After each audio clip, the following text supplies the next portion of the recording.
parole à mon avis. Je vais vous raconter l'histoire d'entrepreneur, puisque on devient entrepreneur, mais on peut aussi l'être. Alors moi, j'ai commencé petit, puisque c'est là où on peut être le plus performant. Quand j'étais étudiant en école d'ingénieur, je m'ennuyais un peu, et en deuxième année, j'ai regardé si à 22 ans, on était capable de racheter une boîte. Donc j'ai fait le STP, qui est l'école du BTP. Voilà. Alors l'avantage dans le BTP... Pourquoi tu as voulu reprendre et pas créer à la sortie de l'école a priori? C'est plus simple. Alors c'est deux rythmes qui sont différents. Moi j'ai toujours été quelqu'un d'assez pressé et je trouvais que la reprise on était plus vite dedans. De plus dans le BTP, quand on crée, il y a vraiment une inertie du recrutement des gens, de trouver les marchés, de la notoriété, des qualifications. Donc, et le BTP se prête beaucoup mieux à la reprise que les nouvelles technologies. Il y a en permanence des entreprises à reprendre. Vous allez sur le site Batiportail de la Fédération Française du Bâtiment et vous allez trouver tout un tas de petites boutiques à reprendre. Pourquoi le BTP? Parce que tu avais étudié à l'ESTP, l'ESTP, c'est le bâtiment. Il y a une histoire familiale, tu adores le métier. Il y avait une histoire familiale mais qui n'était pas forcément liée au BTP. Mais en tout cas, le STP, on était des mecs du bâtiment et on est un peu plus crédible auprès des banques pour reprendre une boîte de bâtiment qu'une boîte de petits pois carottes. Mais quand on a envie de créer et de reprendre, je dirais que parfois on peut s'attacher à tous les métiers. Donc l'histoire, deuxième année de l'ESTP, on s'ennuie. Est-ce qu'on est capable de reprendre une boîte quand on a 22 ans? Et j'ai commencé à chercher, parce qu'en fait je m'ennuyais en stage. Donc je suis tombé sur cette petite entreprise qui s'appelle LDT. Il y avait 9 personnes, le cédant partait à la retraite, donc qui était une bonne configuration. 9 personnes, ça veut dire qu'on a une bonne taille d'entreprise à gérer, on n'a pas trop d'intermédiaires. Le métier de la déconstruction, donc un peu technique, donc ça nous allait bien, ça m'allait bien à l'époque, et pas trop cher. J'avais acheté ça 220 000 €, donc de toute façon j'avais pas de sous, donc j'avais pas le choix que de trouver des financements, donc la banque, un réseau entreprendre qui m'a prêté un peu, et un mécanisme qu'il faut pas oublier qui est le crédit vendeur. Ok, je t'achète ta boîte, je sais pas ce qu'il y a dedans, je te propose de te payer 30 000 sur 3 ans. Donc comme lui partait à la retraite, ça veut dire qu'il était content de vendre. Et c'est un bon mécanisme qui coûte pas cher. Ça permet en plus de contre-garantir la garantie d'actifs passifs. Et c'est un bon levier. Avant l'acte d'achat, il y a eu toute une période de préparation. Tu as vu beaucoup de boîtes. Comment ça s'est passé et pourquoi tu as choisi celle-là en particulier? Alors j'en ai vu beaucoup. Oui. Dans la suite de ma jeune carrière, j'ai racheté 2 autres entreprises. Et j'ai vu surtout des gens qui voulaient reprendre des entreprises. Il y a un point important, c'est quand on veut reprendre, on n'a pas énormément de cibles. Donc on s'attache à l'entreprise, avant de l'acheter, en fait on aime son histoire, on aime l'image qu'elle dégage, et on la veut à tout prix. Et parfois le risque de ça, c'est de se retrouver avec des boîtes qu'on achète trop chères, dont on n'a pas assez audité parce qu'on la veut. Donc dans les mécanismes préalables à la reprise, qui est important, une fois qu'on les a sélectionnés, on va sélectionner 3-4 entreprises, c'est d'abord de faire des audits, mais le vrai audit, c'est pas celui du commissaire aux comptes ou de l'expert comptable, c'est le temps que vous allez passer dans l'entreprise. Il y a un temps de sous-marin dans lequel vous devez être pour voir ce qui se passe le matin dans l'entreprise, quand les bonhommes arrivent, ce qui se passe, qu'est-ce qui est véhiculé par les clients. C'est tout ça que l'on ne voit pas à travers des audits. Et tu as eu la possibilité, avant d'acheter la société, d'être en sous-marin et de te déguiser en ouvrier, d'aller voir un peu comment ça se passait, ou ça a été fait en accord total avec l'équipe? Non, moi la première boîte que j'ai achetée, j'ai pas du tout fait de manière conventionnelle, c'est-à-dire qu'au bout du deuxième rendez-vous, j'avais tapé dans la main comme si j'achetais une bagnole. Mais comme j'avais 22 ans, que j'avais pas grand-chose à perdre, et de toute façon je connaissais rien, c'était un peu particulier. Par contre, les autres entreprises, ça a été une des conditions. Ce que j'ai fait, c'est que j'ai fait des paiements en 3 fois, dont certains qui ne sont pas terminés, parce que alors, surtout dans le bâtiment, quand vous rachetez des structures, vous achetez à l'instant T avec des chantiers en cours, des marchés en cours qui peuvent se terminer à perte. Donc, monsieur, j'achète votre boîte, par contre, ce que vous avez traité l'année dernière, moi, je vous défalque du prix. Et ça permet d'avoir moins de cadavres dans les placards, quand on fait des paiements 3 fois. Donc ensuite, ce que je me suis attaché à faire avant de signer n'importe quel acte, c'est de passer une semaine dans la boîte au quotidien avec les conducteurs de travaux, avec les chargés d'affaires, d'aller voir les clients. Voilà. De toute façon, si le vendeur, il veut vraiment vous la vendre, il doit laisser ses portes ouvertes. Voilà. C'est vraiment important. il n'y a pas une concurrence avec d'autres potentiels acquéreurs et du coup c'est au plus offrant et au moins regardant. Ça c'est ce que fait croire le vendeur. En général, je dis toujours, quand on arrive, si vraiment il a voulu le vendre, il l'aurait fait avant. C'est-à-dire que le marché de la reprise, alors, pour les particuliers que nous sommes, demain, si vous dirigez un fonds d'investissement, vous allez vous attacher à d'autres entreprises. Je pense que sur le salon Entreprendre, tout le monde n'a pas les moyens d'acheter des boîtes de 500 personnes. Je crois que quand on veut reprendre la bonne taille entreprise, c'est entre 10 et 50 salariés. Parce qu'en fait, les prix ne sont pas exorbitants. Et quand vous allez arriver, vous devez être un technicien et un manager, mais aussi un technicien. Vous devez savoir faire. C'est important. Hein. Alors justement, comment on acquiert sa légitimité à 22 ans face à un vieux briscard qui a monté sa boîte, qui a 60 ans ou plus, ou moins, mais en tout cas qui a une vraie légitimité de fondateur. Comment ça se passe les premières semaines, les premiers mois? Le travail. Non. Quand j'ai démarré, moi j'étais à 6h30 au bureau, vous comprenez comment fonctionnent les chantiers. C'est une entreprise qui avait une bonne notoriété, donc j'ai pu aller décrocher des financements pour faire des acquisitions de matériel. On a été démarcher des nouveaux clients. Dans le plan d'action commerciale qu'il faut mettre en place quand on reprend une entreprise, il faut toujours se garder un pourcentage de nouveaux clients et s'obliger à aller chercher des nouveaux clients. Vous allez perdre des anciens clients qui étaient habitués à l'ancienne méthode. Vous allez, comme beaucoup, essayer de gratter quelques pourcentages de hausse de prix. Vous allez mettre des nouvelles choses en place qui vont coûter plus cher, donc vous perdrez des clients. Donc vous allez chercher des nouveaux. Voilà. Vous allez forcément un tout petit peu corriger l'image de l'entreprise, puisqu'elle va vous correspondre. Elle doit correspondre à la nouvelle politique qui est insufflée. Il faut faire une entreprise qui ne change pas, c'est une entreprise qui meurt. Donc vous devez faire changer les choses. Donc vous allez changer vos clients. Mais on change dès la première année ou on attend un peu quand même avant de tout bouger? A priori, quand on reprend une boîte, on attend la première année de voir un peu comment ça se passe avant de... Ça dépend du rythme de l'entreprise. Chez nous, dans le secteur de la déconstruction, c'est le rythme du chantier. Un chantier dure entre 3 et 4 mois. Ça veut dire que vous allez pouvoir changer certaines pratiques assez rapidement. Une entreprise qui a un client et une commande qui dure 2 ans, forcément son inertie sera plus longue. Il faut vraiment attendre. Moi,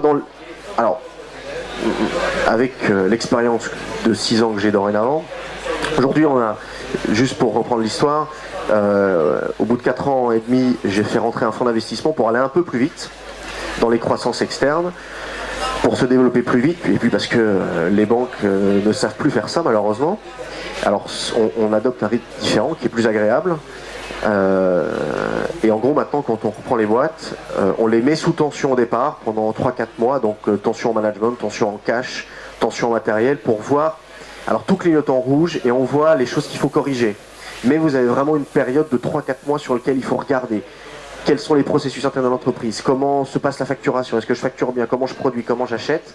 C'est tout ça que l'on doit analyser au départ. Si on peut le faire avant de racheter, c'est parfait. Vous serez beaucoup plus performant quand vous allez démarrer. Malheureusement, on ne peut pas toujours le faire. Pour prendre le thème des clés de succès d'une reprise d'entreprise, un des sujets qu'on considère généralement comme central, c'est les hommes qu'on reprend. Ça a été quoi les outils pour justement motiver des nouvelles équipes? J'imagine ces équipes qui étaient bien installées, peut-être avec des populations un peu vieillissantes. Comment on emmène une nouvelle équipe dans un projet quand on a justement 22 ans aussi, sur cette question de l'homme? Alors tu as raison, quand on reprend l'entreprise, on reprend d'abord ses hommes. Voilà. Vous avez l'image d'entreprise, mais c'est ces hommes. Ce sont ces acteurs au quotidien qui font le savoir-faire de l'entreprise. C'est très important. Quand on a 22, 25 ou 40, ce qui est important, c'est aussi de les écouter. Ils ont chacun leur avis sur l'entreprise. Vous aurez le vôtre, mais vous devez les écouter. Il faut les fédérer autour d'un projet commun. Voilà. Il faut les rassurer. Il faut savoir communiquer. Moi, on m'en reproche souvent de pas assez communiquer. Alors j'essaye de corriger. Mais il faut dire, voilà, écoutez, je reprends, voilà ce qu'on va faire dans les 3-4 prochains mois. C'est un peu toujours la théorie du donjon. Vous êtes au dernier étage, vous voyez ce qu'il y a derrière la colline. Beaucoup des salariés sont au niveau inférieur et ne voient pas ce qu'il y a derrière. Donc il faut leur expliquer ce que l'on va faire. Dire, voilà, pas forcément une vision à 2 ou 3 ans, parce que si vous leur dites que vous allez devenir Bouygues en 5 ans, ils ne vont pas comprendre. Il faut dire, voilà, pendant 3 mois ce qu'on va faire. Alors nous, c'était très simple, c'était un matériel vieillissant. Ben voilà, dans 2 mois, on va racheter des nouvelles camionnettes, on va aller chercher des nouveaux clients. Ce qui est important, et ça c'est plutôt dans la conduite du changement, quand vous êtes des collaborateurs, c'est essayer de fixer une feuille de route de 3 ou 4 mois, mais parsemée de petits succès. Et c'est comme ça qu'on va fédérer les équipes. Voilà. Première étape, écoutez, on facture le vin et on essaie d'être payé avec les clients 40 jours plus tard. Et ben 40 jours plus tard, il dit c'est bien, on a bien facturé, on a gagné. On essaye de se terminer. Alors nous, on essaye de se terminer ce chantier-là avant les 15 jours. Bravo, c'est une victoire d'équipe. C'est les premiers mois. Vous devez avoir le succès de l'équipe. Voilà. C'est comme ça qu'on arrive à les fédérer au départ. Hein, vous allez devenir, sauf quand vous avez du rachat d'entreprise par des cadres de l'entreprise, mais quand vous faites la reprise de l'extérieur, vous devez absolument fédérer les équipes et qu'ils vous suivent. Avant d'arriver sur la partie amont, sur la partie études, tu avais identifié des hommes clés, tu t'es appuyé sur eux, ils sont encore là aujourd'hui. C'est clé, ces hommes clés, c'est un mauvais jeu de mots. Alors moi, il y avait mes hommes clés, c'était surtout mes chefs de chantier. Dans le développement d'entreprise, il faut effectivement les identifier rapidement. Qui sont ceux qui sont vecteurs de succès, qui sont ces hommes clés. Après, la chance, c'est d'avoir ce qu'on appelle la garde rapprochée, le premier cercle, ceux que l'on peut envoyer partout, défendre l'entreprise. Il faut les identifier. S'ils ne sont pas là, il faut en apporter. Alors ça dépend de la taille de l'entreprise, mais il faut toujours avoir quelqu'un de second. Moi, ça m'a beaucoup manqué les premières années. Aujourd'hui, j'ai la chance de l'avoir. On a une vision un peu différente de l'entreprise et de son développement ensuite. Voilà. Et les fédérer, il faut les fédérer autour du projet. Hein. Pas forcément avec des points de capital. Hein. Pour reprendre cet échange, la clé de succès principale, c'est les hommes ou il y a d'autres clés principales? Est-ce que pour toi, le fait d'avoir réussi à les fédérer, de les emmener dans un projet de réussite et finalement de faire grossir la société, ça a été un élément clé de la réussite globale du projet? C'est les hommes. Vous pouvez pas guider votre entreprise sans ces hommes. C'est eux qui, tous les matins, sont sur les chantiers, font bouillir la marmite, comme on leur dit. Si vous ne les avez pas fédérés, ils ne peuvent pas défendre vos valeurs et le projet que vous menez. Juste pour reprendre l'histoire de ta société, donc tu reprends une boîte de 9 personnes, aujourd'hui tu m'as dit 180 personnes. Alors on est passé à 60 en 5 ans, donc avec toutes les problématiques de croissance, de fonds de roulement, de financement du court terme, donc il y a les bons et les mauvais moments. Après, quand vous intégrez des boîtes, donc là comme on a fait en août dernier, on est passé de 60-70 à 180. Donc là c'est tout de suite des process à mettre en place rapidement. Alors il faut digérer ça. Hein. Donc on change de structure, on change surtout, le dirigeant change. Moi je suis passé à un dirigeant qui faisait, sur lequel vous êtes derrière tout le monde, où vous êtes obligé de faire, donc avec des points de contrôle. Mais ça c'est après. Ça. Je rebondis sur quelque chose que tu viens de dire, c'était quoi le pire moment que tu as vécu dans toutes ces problématiques de reprise? Mais c'est le cash. Le cash c'est l'air de la guerre. Quand vous manquez de cash, vous manquez de carburant dans la boîte. Ce qu'il faut comprendre c'est pourquoi vous manquez de cash. Parce qu'on perd l'argent, parce que l'argent est chez les clients, parce que j'arrive pas à le récupérer.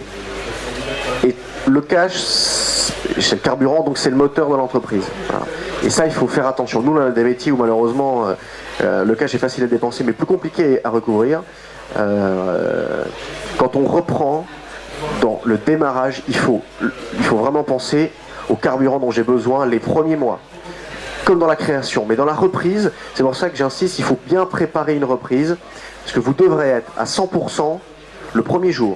La création, il y a une inertie qui peut être différente quand vous commencez 1, 2, 3 collaborateurs. Là, vous reprenez une boîte qui a 25 personnes, il faut que les 25 elles puissent fonctionner le premier mois. Donc dans le business model, il faut intégrer la trésor, le cash nécessaire. Ce qui n'est pas toujours le cas. Moi, dans les 2 que j'ai repris au mois d'août, elles étaient un peu chahutées, il fallait dès le départ remettre un peu de monnaie pour qu'elles fonctionnent.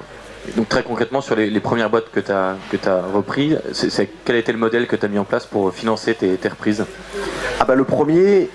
Il faut se mouiller pour que les gens nous apportent de l'argent. Mais moi j'avais rien, donc c'était pas compliqué de se mouiller. Je leur avais proposé de mettre ma voiture en caution, mais à l'époque je savais pas que ça marchait pas.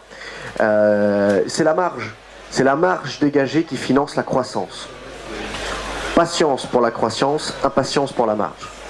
C'est fondamental. Et c'est comme ça qu'on va convaincre des banques. Donc le premier tour de table, uniquement les banques. Ah mais le premier tour de table, 220 000 euros de fonds, j'ai acheté 220 000 euros, 150 000 euros HSBC qui m'a suivi. Je suis pas sûr qu'aujourd'hui il le ferait encore, parce qu'à 22 ans c'était un peu compliqué. 30 000 de prêt vendeur, le reste en réseau entreprendre et Sanofi qui m'avait fait un prêt à 0%. Et j'ai bouclé mon truc. J'avais pas d'apport, j'avais rien. Donc il fallait, et quand j'ai racheté LDT, il n'y avait pas de cash dans la boîte. Donc il a fallu tout de suite générer de la marge. Le premier message, c'est que c'est possible en fait à 22 ans de reprendre une boîte. Tu pourrais le refaire aujourd'hui? Enfin, il faut pas. Je pourrais le refaire. Avec un peu de recul, tu referais la même? Il faut il faut être un peu taré, mais quand on est entrepreneur, si vous pensez à tout, vous le faites jamais. Voilà. Si vous écoutez tout le monde, vous le faites pas. Hein. Ça, c'est sûr. Après, si on prépare bien le projet, ça se fait. Mais il faut ne pas masquer son projet et ne pas penser que c'est le meilleur projet, et surtout savoir être humble. Il y a un moment, il faut savoir s'arrêter. Oui, la boîte est super, et si on commence à avoir des doutes, il faut vite les purger. Est-ce que c'est une bonne boîte ou pas? Parce que vous pouvez en 3 mois vous retrouver avec plus rien. Hein. Je vous prends un exemple qui m'arrive il n'y a pas longtemps. On met en place le RP. Forcément, on passe en 180, il faut mettre en place le RP, donc on prend, voilà, ça coûte 150 000 euros. Donc on commence à faire les premières formations, donc je décaisse déjà 30 ou 40 000 euros. Et là, au bout des premières sessions de mise en place de l'ERP, je m'aperçois, attends, si on continue, ça va me coûter 300 000, et en fait, c'était pas adapté. Donc j'ai préféré arrêter tout de suite, et on a perdu 30 000 euros, mais on a arrêté tout de suite. Et dans la reprise, eh ben, parfois, il vaut mieux s'arrêter un peu avant d'avoir décaissé, de se dire, attends, là, il y a des choses que je sens pas, ou alors de proroger la période d'observation. C'est un des points clés de la reprise. Il faut observer l'entreprise avant de récupérer ses clés. Voilà. Mais pas avec des audits, c'est vraiment avec de la présence sur place. Ce qui peut parfois déranger les vendeurs. Hein. Tu parlais tout à l'heure de la préparation enfin pré-reprise sur la suite. Tu parlais d'écoute tout à l'heure. C'est important de continuer à être épaulé, accompagné. Tu as bénéficié du soutien du réseau Entreprendre. J'étais mauvais élève moi sur Réseau Entreprendre. Ça a pu t'apporter un peu quelque chose, alors en dehors du Réseau Entreprendre, peut-être la présence d'un fonds, le soutien d'autres personnes. Alors le fonds, ça arrivait plus tard, ça arrivait l'année dernière. Donc qu'est-ce que tu as pu retirer de l'échange avec justement d'autres entrepreneurs, des fonds pour t'aider à avancer? Tu aurais pu faire tout ça tout seul? Non, on est tout seul. T'as repris tout seul? Ah, j'ai repris tout seul et on est tout seul. On est tout seul. Et c'est nécessaire du coup de se faire accompagner ou non? Je reste très pragmatique sur l'accompagnement. On dit toujours que les conseillers ne sont pas les payeurs. Le faire à deux peut être une bonne chose parfois, mais pas à 50-50, parce que à un moment il faut savoir trancher. L'accompagnement, Réseau Entreprendre est un bon réseau pour ça.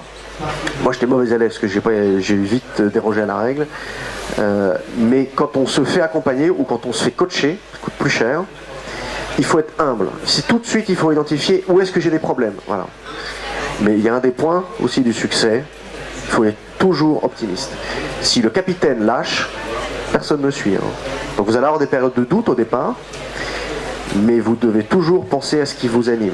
Voilà. Mais plus vous avez préparé votre prise, mieux vous y arrivez. La valeur clé de la réussite depuis 7 ans, c'était vraiment l'enthousiasme sur lequel tu t'es auto-convaincu. Ah oui, parce que sinon, je suis pas sûr qu'on soit encore là. Hein. Et c'était quoi ton énergie le matin pour te donner envie? Mais vous avez mis les équipes. C'est les équipes qui animent. Ce sont les gens qui, tous les matins, quand vous passez sur vos chantiers, parce que nous, en plus, on n'a pas d'usine, donc quand le matin, vous débarquez sur votre chantier, il est 7 h, que vous prenez le café avec vos bonhommes, qui sont souriants, qui disent, allez, monsieur Collard, on y va, on avance. C'est ça qui vous anime. Et c'est cette démarche, la croissance est motivante aussi. Quand vous décrochez un chantier, vous avez gagné ces parts de marché, c'est ça qui vous fait avancer.